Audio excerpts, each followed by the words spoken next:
இந்த காலச்சக்கரம் மிக மிக வினோதமானது நண்பர்களே. 20 வயசுல இதுதான் வேணும்னு தோணும், 30 வயசுல இது வேணும்னு தோணும், 40 வயசுல இதுவே போதும்னு தோணும், 50 வயசுல இது இல்லனா கூட பரவாயில்லன்னு தோணும், 60 வயசுல எது இல்லனாலும் பரவாயில்லன்னு தோணும், 70 வயசுல எதுவுமே வேணாம்னு தோணும், 80 வயசுல இந்த உயிர் எப்போ போகுமோன்னு தோணும். காலமாற்றம், கால சுழற்சி, கால நேரம் மிக மிக வினோதமானது. பிடிவாதம் எல்லாம் முடக்குவாதமா மாறும், ஆணவம் எல்லாம் பணிவா மாறும், அதிகாரம் எல்லாம் கூனி குறுகி மாறி போயிருக்கும், மிரட்டல் எல்லாம் கப்சுப்னு அடங்கி போயிருக்கும். எது வேணும்னு நாம ஆளா பறந்தோமோ அதையே தூரமாக வைத்து பார்க்க தோணும். எதற்காக ஓடினோம், எதற்காக ஆசைப்பட்டோம், எதற்காக எதை செய்தோம் என்ற காரணங்கள் எல்லாமே காலப்போக்கில் மறந்து போகும், மறத்து போகும். தீரா பகையை தந்து வன்மத்தோடு வாழ்ந்து ஆட விடுவதும் காலம்தான்.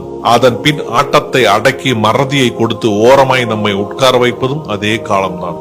வெளியே மாளிகையாய் தோற்றமளிக்கும் எதுவும் உள்ளிருக்கும் விரிசல்களை எடுத்துரைக்காது. வாழ்க்கையில் பக்குவம் கிடைப்பது அவ்வளவு எளிதல்ல நண்பர்களே. அதற்கு பல அவமானங்களை கடந்திருக்க வேண்டும். அந்த அவமானங்களே உங்கள் வாழ்க்கையில் உங்களை மேம்படுத்தும். புரிந்து கொள்ளுங்கள், வாழ்க்கை உங்களுடையது. வாழ்த்துக்கள்.